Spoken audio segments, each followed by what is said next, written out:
Richard, thank you so much for inviting me. Thank you so much for hosting this event on arts and entrepreneurship, and we'll see where the conversation goes.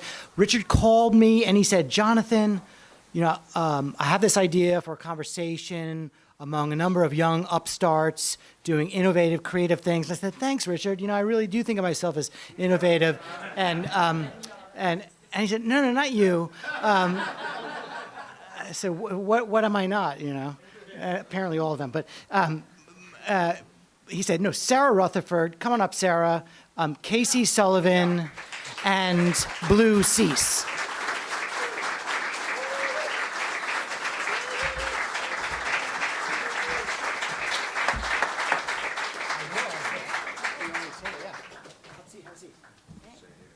And, it's a brief event tonight, and I want it to be dense, I want it to be rich, and I don't want to do a lot of talking myself, because this is an opportunity to hear from these three, who are doing amazing things. And so let's begin with a brief introduction by each of you as to who you are, what you do. All right. Okay. Wow, it's kind of awkward. So my name's Sarah Rutherford. I'm a local artist. I've been living in Rochester for about 10 years, and I came when I was, 23, right out of college, and it's really been an incredible experience, really nurturing community, and I've definitely grown as an artist here. I was a co-founder of the Arts Collaborative Art Space, co-founder of Sweet Meat Company, an art collective, also co-founded a Rock Paint Division. It's a youth mural program. Through rec centers and through the city of Rochester. And then my most recent project is Her Voice Carries. And I put little pamphlets on your table so you can read about it if you're not familiar with that project. Her Voice Carries. We're very proud at MAG to be hosting one of the components of Her Voice Carries, which is the Prelude mural, the keystone, if you will, the guide to the entire project, which is citywide and truly extraordinary. Bleu. Thank you, Jonathan, and thanks, Richard, for organizing this great event.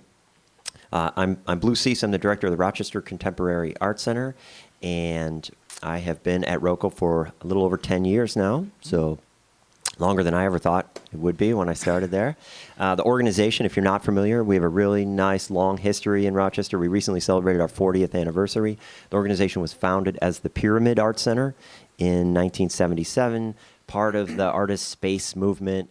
Many small non-collecting organizations popped up around the country at that time.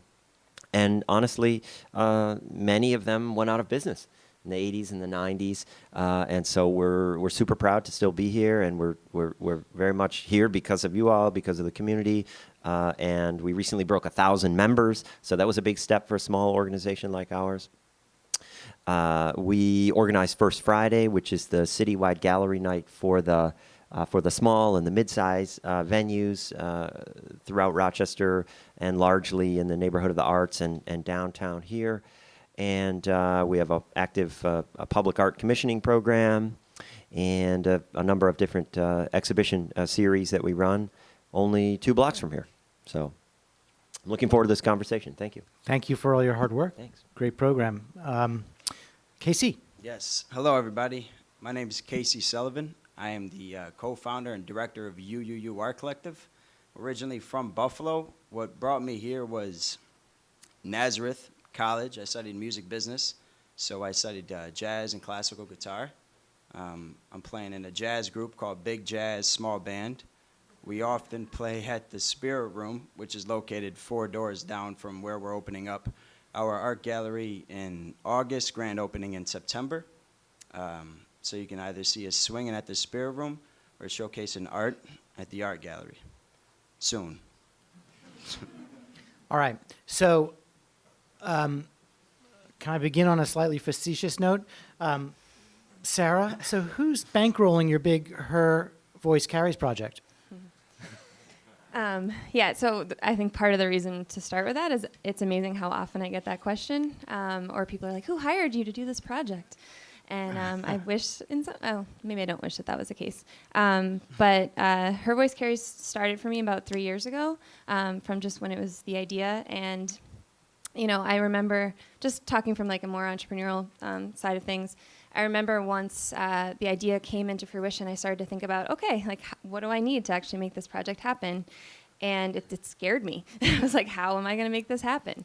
But it was really the support of a couple key people at the beginning, and then the support of the community. I really had a lot of people put towards the project and make it come to being, as well as different organizations like the MAG and Planned Parenthood that sponsored each of the walls. Well, and can I underscore a subtext there? It's hard work. I mean, you bankrolled it in the sense that as an artist, entrepreneur, Sarah worked very hard to develop the support that would enable her to get the photographs made, find the walls, acquire the materials, make the paintings. Of course, throughout she has to eat and sleep and all the other things Small that a human things. being needs. And we don't often think of artists as entrepreneurs, but they are, and they need support as much as they end up supporting, I think, a community and a culture. And of course, Bleu and KC, less obvious in terms of how you drive this support, how you make it possible, KC, but both of these guys are very much dedicated to supporting artists and creating a platform for artists. So how do you do that? And I think you're very public, Bleu, in terms of your role, very, very prominent role on East Avenue at RoCo. Talk about why that's important to you, which is, why is it important to advocate for artists? Well, I think first and foremost, just to repeat and underscore what you said, I mean, every artist is taking a huge risk with their life, with their finances. There are many emotional risks, of course, and every possible risk that any entrepreneur is taking, an artist is taking those. If you think of what structures there are that exist in our culture to support artists in those endeavors, art galleries, art centers, family, friends, that's it, really. Banks don't invest. Most artists don't go and get venture capital to help them make their new exhibition, right? Essentially, venues are the ones who are helping artists in their career, helping them advance their career. And so, more directly at RoCo, I'm super proud of some of the small things that we do on an ongoing basis. We have a little exhibition opportunity at RoCo we call the Lab Space, and we have exhibited hundreds of artists, and I would say that 50% of the artists who exhibit in that small space are showing for the first time in a formal gallery setting. And that's that small step up, that small bit of advancing their career, growing in their display method, learning through the process, and just that small way that we support artists with their first professional exhibition is super meaningful. And then to see someone then be included in the next group show out there, or exhibiting in Buffalo next, or just moving in some fashion. Just to be a part of that, and in some cases just to cheerlead it, is super meaningful and really important. Of course, we exhibit artists in group shows in many other ways, but I think that key first solo exhibition is a nice marker. Very important. And any artist would put RoCo, of course, on the resume, on the CV, and it is a stepping stone, and it Absolutely. is a way to provide that platform. So, KC, your model is very different. Tell us about your business model at UUU Art Collective. Yeah, I mean, it's traditional in that we represent artists and have a gallery space and sell art and use a gallery space as a retail space for exhibition space and such. But typically, small galleries rely just on what happens inside of the art gallery, the sales inside of the art gallery. So the artists we represent, we're not just relying on the art gallery. So for example, we're curating Sibley. We sell art to corporations. We're working closely with an interior design company called Stash. They hit us up when they get a new office space that they're interior designing. We curate the space. So this allows you to distribute the cultural production of the artists that you're working with in a greater mass, so you can help them benefit. Because another fundamental issue with emerging artists is that they don't have working capital to produce the artwork they want to make, and that stalls their ideas. So we just create more opportunity for commercial outlets, so the ideas aren't stalled. And being in Rochester allows you to do that in innovative ways, because it's less expensive to be here. The economy's here. The talent pool is here. So we're utilizing what exists sufficiently, and kind of trying to. It's not traditional in that way. It's a little, which I think you have to be asymmetrical to kind of To make it work. Yeah. Thank you. Okay, let's get to the crux of the issue, RocGrowth. How does advocating for artists help Rochester grow? How does this help the city of Rochester? And I'm opening it up here. I would say immediately, I would just say in every possible way, we all know this city as a destination, as an incubator, as a major arts city. For the size of this city, there is a lot happening here, and it's only increasing. I think since I've been here, and I've just seen and witnessed and been a part of just incredible growth in the art community here in Rochester. And the city's just increasingly becoming known as an arts capital in the region. Okay, so it's becoming known as an arts capital. That means there's a lot of cool stuff for me to do. Let's take it further. I want to, and a lot of folks here, may not necessarily be of the art community, and who knows, automatically empathetic or sympathetic to cultural production. I think most of you are, but the point is, let's say we were trying to talk to a government official and say, no, this is really important. I know you think entrepreneurship is important. I know you think photonics is important. I know you think whatever the case may be, this new business is important to support and get going. But this is an opportunity for Rochester too. What do we say? How do we deliver that message? Yeah, I think that Rochester's in a really good place to build an ecosystem for artists to exist in. So this is why we're trying to encourage others to integrate themselves within the art community. I think like we're starting with corporations and small businesses, because what they're finding out is if they do it, then the millennials or all the young cats will like it. I think that Rochester's is in a really good place to where if there are these fundamental structures that exist for artists to work and to grow as an emerging level, then we can be like this art capital where we're close to New York, not so close to where in competition with them, but that we can work with them, and the art market is global, and that you can keep staying in Rochester, but work all over the place. Mm-hmm. Mm-hmm. You have a tremendous, I think, feel for how art fuels a community and a society. Yeah, I feel like art has the potential, especially public art has the potential to build connections and to build connections throughout a city.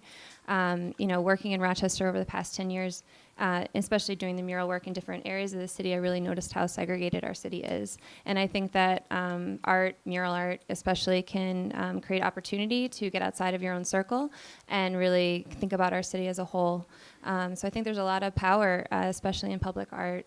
I think a lot of the art that's happened in this community has really happened because we just all want it so bad. We want to make the city better. We want to build together. And I think for it to keep growing, we need more people to kind of pay attention that maybe aren't artists or aren't in the art community or maybe, aren't exposed. So that's, I think, where we are in terms of growth. I'm a big believer in everything that each of you has said.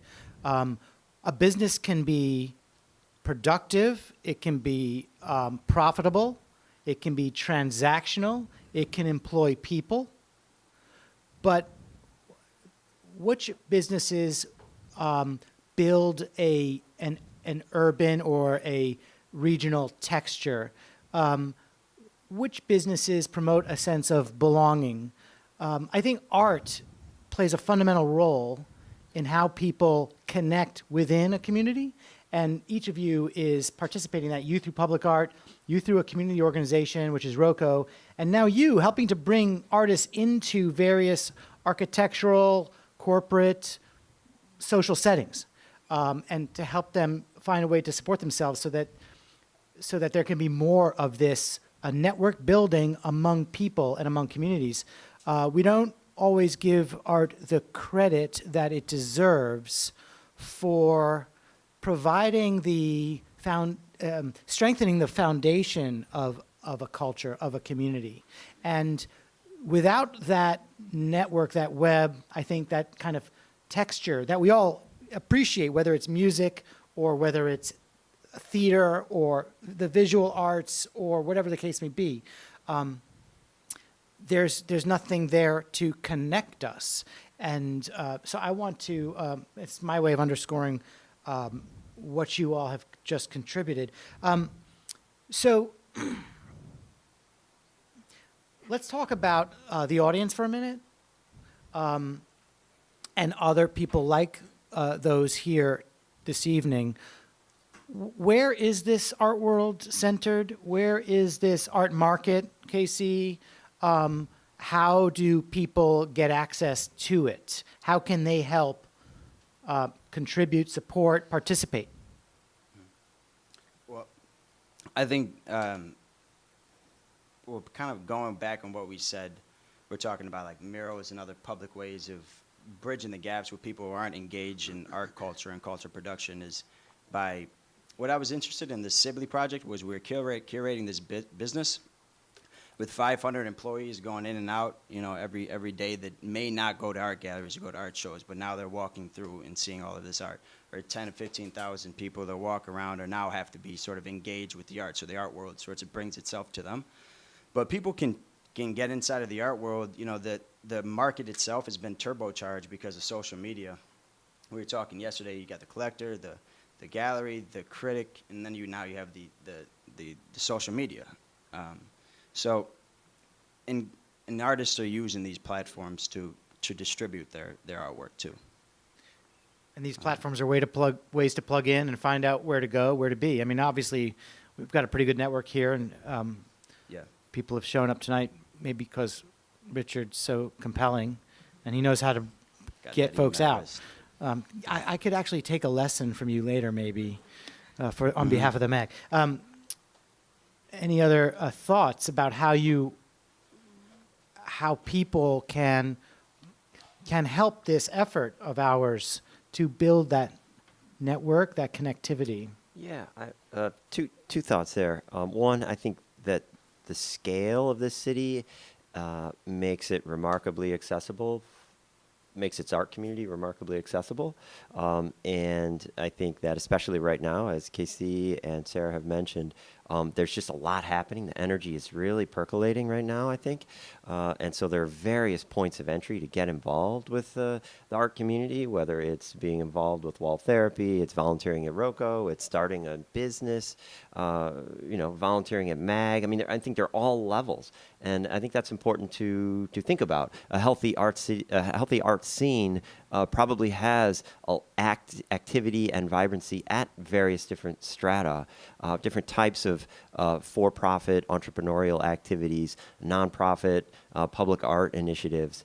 Hopefully the city government and the county are actively involved in those conversations, and there's a strong municipal input and support. But hopefully there are so many different points of entry for someone to get involved with the art community. It doesn't feel like a stretch. It doesn't feel like an insular little community that you kind of have to break into, but that the art community is very open and diverse and decentralized, perhaps. And especially in a small community like this, I think you don't have to look far to find someone who's well connected in the art community. What was the question exactly? Access points Access points. and don't feel like you have to answer, but if you have a Sure. thought. Well, I'm just going to sure throw you out do. an event. There's a wall therapy fundraiser tomorrow Yeah. night. Yeah. Hey, it's at the Spirit Room. What Oh. time? 6? Yep. 7 at the Spirit Room. So, and it's a great way to just get to know about the project and support it and have a good time. And yeah. Wall Therapy is this amazing organization, a nonprofit here in town that supports public murals and wall painting in Rochester and throughout. Is it mainly in the city, right? Only in the city? Yeah. And it's an effort to beautify and heal the city. Ian Wilson, Eric Lehman is here. These are the leaders of the effort, and Ian is on our board at the MAG. Amazing program, and of course Sarah has contributed murals to that effort over the years. Can I mention one more thing? Yeah. I think it's important to, and that goes back to where you started. Just a lot of people think like, oh, the city just funds all these amazing murals. It's so great. It's like, it's not. It's like either we're doing it with blood, sweat, and tears, or we're getting, really small donations from our community, which is huge, and it's really what has helped it to sustain. So I think if you want to support, if you believe in what these murals are doing, I think it's important to support the project. Yes, the city is very proud of the fact that Rochester is so strong in the arts, but there's only so much support to go around, or not go around, as the case may be. And every little bit does help. And I think you said that this citywide Her Voice Carries mural project is something that was funded largely on small gifts and from people who you didn't necessarily imagine. Yeah, I mean, I think in some ways I was even more grateful for them because I knew that these people that were giving me $50 and $100, it was a lot for them. And it was even more meaningful because of that. But it was really within my own network, people that already kind of were in the art community, supporting the art community. So I think that's where it's kind of, we need to broaden that scope and broaden that impact.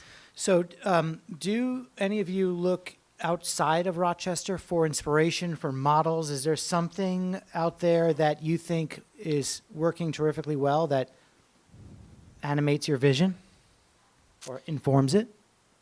I've been paying attention to the art community in Cleveland a lot lately. There's a lot happening there. It's a Great Lakes city. Went through a similar Rust Belt downturn, but it has a very different history than Rochester. But nonetheless, I think it's an interesting benchmark for Rochester to look at. Are there particular business models or models for nonprofits that you think are?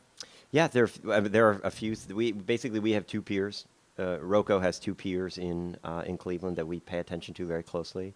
But then there are a few other organizations that I think are very interesting models, and they've just launched this major contemporary art biennial called The Front, and that's starting in a number of weeks, I think, or maybe it's already started.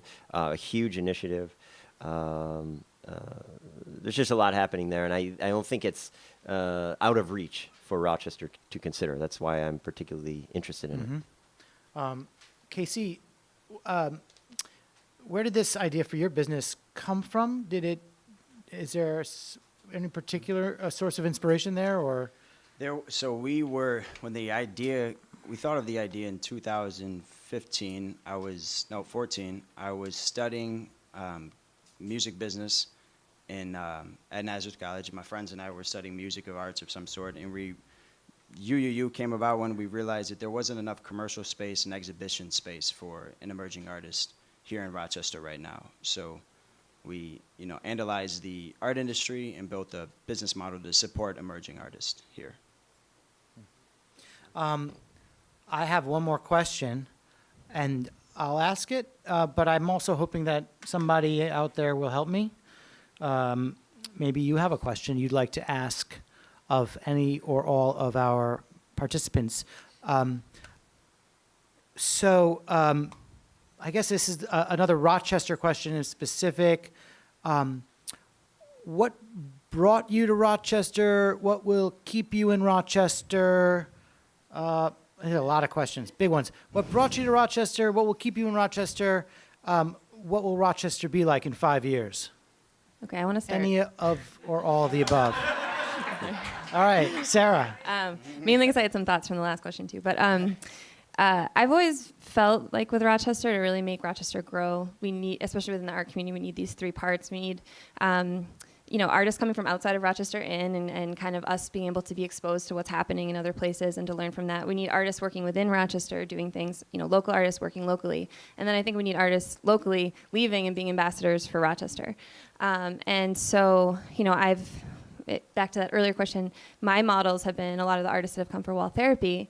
And just seeing how these artists do it, and even just being opening my eyes to the fact that you can make a career out of this, and you could travel, and that can be a sustainable model, and just picking their brains about how they do it. And everyone kind of crafts that package completely differently, but it was great to be able to have those conversations. So for me personally, on a personal level, I'm really interested in taking Her Voice Carries on the road and traveling with it. And as much as that's about leaving Rochester, it is about taking a piece with me. This project really was in many ways, my love letter to Rochester. And the fact that I could create it here with the support here and bring it on the road is very impactful. I admire that. And by the way, if anybody can make it as an artist, you can. Mm-hmm. Yeah. Hey, thanks. This idea that it all has to happen here and not elsewhere is, I think, pretty accurate in the sense that the energy has to flow freely and broadly and fluidly. And it has to come from outside of Rochester. It has to come from within Rochester. Showing people in the world outside what we can do, learning from the people out in the world what's possible. Here at home, all of the above. And I think we each have our role to play in that. And that's really what an art world is. And that's proof positive how Rochester has this really terrific art world. It's not just because there's all this stuff to do and see. It's because there are great writers like Rebecca Rafferty writing about it. There are collectors purchasing it. There are museums and galleries showing it. There are people making it. And it goes back to a comment, Bleu, that you made earlier. Bleu, I know you're from the region. You're from Buffalo, KC. What is it about this place where you think the potential lies? Yeah, I mean, I've been in Rochester now, involved in the art scene for 7 years, and it's just a very talented art scene. I think we've done all a good job in sort of communicating with one another and as to what we need. I think there needs to be we need to do some work. I mean, opening the art gallery will help, and creating more opportunities to have working capital for an emerging artist in Rochester. So we often do work with other artists in New York and Detroit and Philadelphia to kind of build a network around it. But I mean, I think Rochester is it's the talent is really what's most key here. I mean, it's if you can get them to continue to produce and make a model that works for that, we can really start blowing out some really talented art. That's great. Art. Yeah. Who wants to raise their hand? Somebody, a few people, I'm sure. All right, let's let Bill Klingensmith sound off in the back there. Taking my call. The thing that I just was curious on is how does Rochester community change from a festival model that is highly funded by corporations and individuals that celebrate a festival for a few days and stretch that over a course of a year where it becomes more of a cultural thing to do, to go out and participate in the arts? That's a good question. Did you hear that? So the question is, how do we transition from a festival model where people support art for a few days, and it's driven by for-profit funding models, to a year-long, all year round effort to support the arts and to share in the arts and enjoy the arts? I don't know if I have the answer. Who does, please? More festivals every day. We don't have the bandwidth. I check with my staff. They're lean. Bill wants to weigh in on this, yeah. What actually relates to what Bleu didn't talk about yet is that you're bringing an artwork to RoCo right now that's by an artist who's one of the top handful of Burning Man artists last year, Rochester native, and it's an immersive piece of art. It's going to be here for 5 months. I was in San Jose and I got to tweak something called Sonic Runway, where you get to watch sound propagating, but you're standing in a tunnel of light, sort of psychedelic, created by a Pixar animator who brought lots of technology and aesthetics to play to create an immersive experience. What you have next to the gallery is also going to be an amazing immersive experience, where physics and music meet. How did that happen? Why is it here? Well, thanks for bringing it up. I wanted to find the right spot to fit that in. So we have kind of a leg of our programming, which is to commission and support the execution of one public artwork at a time. We're roughly on a 6-month turnaround, so we're installing 2 unique sculptures per year. And a few years ago, we worked with this artist. His name is Alex Green. He's based in San Francisco. He's absolutely an entrepreneur. He's employing 10 or 15 people right now in his studio as he grows his art and design practice. We hosted a small installation of their previous project and ongoing project called Cubes. Remarkable, similar technology, but a really wonderful installation. And so we've been in touch since then. And he made a proposal to install this incredible lifelike tree installation called Kelpa, named after a mythical Hindu tree, Kalpavrishka. And the model for this, the first proof of concept, was at Burning Man, as Bill mentioned, last year, 2017. So the artists are over there installing it right now as we speak. They've been working on it for the last 10 days, and hopefully in the next 2 or 3 days they'll be finished. So it's going to be amazing, absolutely. Just to echo, thank you for bringing it up. Please come over and check it out. There's information on our website. But back to the other question that Bill asked, I honestly think it's part of the challenge that Bill is mentioning. It's temporary. It's there for 6 months. And a lot of what we're talking about here is festivals, new events, special actions, special unique things to reactivate our visitorship, right? And I think Bill's bringing up a bigger challenge, which is like, how do we get people excited 365 about coming in to see our programming? And I don't know, Bill, I mean, maybe if no one else wants to respond to that, I might say, maybe the city's just too small for that. I don't know. I don't want to accept that, but that might be true. Go ahead, Richard. First of all, the tree of Kalpa, RocGrowth is connected to that, by the way. I just want to let you know. But the other thing is, I've been informed by some of my neighbors, I live downtown, that Rochester does not have a true budget, a source of income, a regular source of income, whether it's a portion of property taxes or visitor fees at the through hotel taxes, to support the arts. And I know it was raised in one of my neighborhood associations, and the mayor said, I will think about it, that's a good point. Now, other cities do. Now, we've had, and I want to hear your response, because we did do a RocGrowth around how the city works. It is a democracy, I believe. And if our voices are heard and we clamor for this and make a request for it and actually understand the value it brings, employers do, because indirectly they're getting better people around here who want to live here. So, it's an opportunity for us to have voice heard and request that the city has some plan and incorporates art. Boy, Yeah. I am so outspoken about this one. I don't want to get on my soapbox, but I'll just say one thing. Richard, when I started at RoCo, I went to a meeting about a % for Art Fund at City Hall. I was invited to join this conversation. That was 11 years ago. And the conversation goes away and it comes back and it goes away and it comes back. I mean, it doesn't take 11 years to start a % for the Arts Fund, plain and simple. So I'll just say that. I could go on and on about this issue. I am super passionate and I'm relatively critical of the administration about this. James?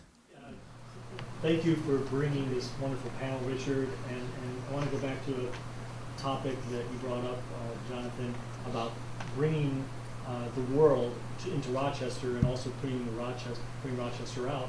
And maybe you could talk a little bit about some of that you've done at the Memorial Art Gallery with Josephine Toda exhibit that's about to start, with some of the other commission pieces. Oh, thanks, as James. well as the I knew I called on you for a reason. as well as the space that Yeah, I think it's very important, and as sort of the art museum in town, it is our job to contribute in a particular way. The show that opens on Saturday at the MAG, Josephine Toda, will feature the work of a woman who lived in Fairport and painted quietly in her home into her 80s. the work she made over the last 13 years of her life, she's no longer with us, is truly extraordinary. And this is going to travel to Louisiana, and it's going to travel to other museums around the country. It's not only a show that the MAG has made, but it's an exhibition of a Rochester artist, which is really, really neat.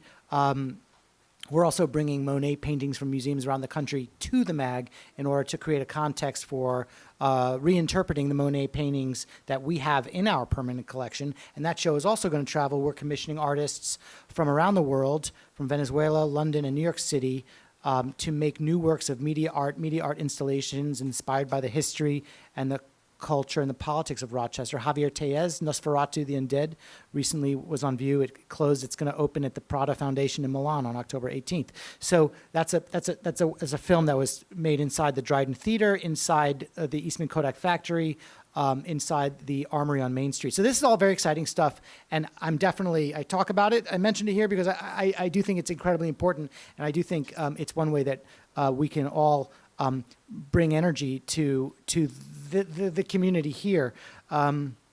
I think this idea of the city playing a greater role is really important. I think the government is one of those important entities in our lives that connects us to each other, or has the potential to connect us with each other, to promote conversation and a sense of belonging among citizens.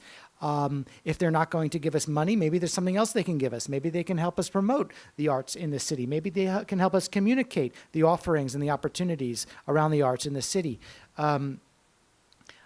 We need buy-in, and that's not only from individuals who will buy a work of art or go to a show, but from organizations, and the government is really important in this regard. I echo that. Yes, please.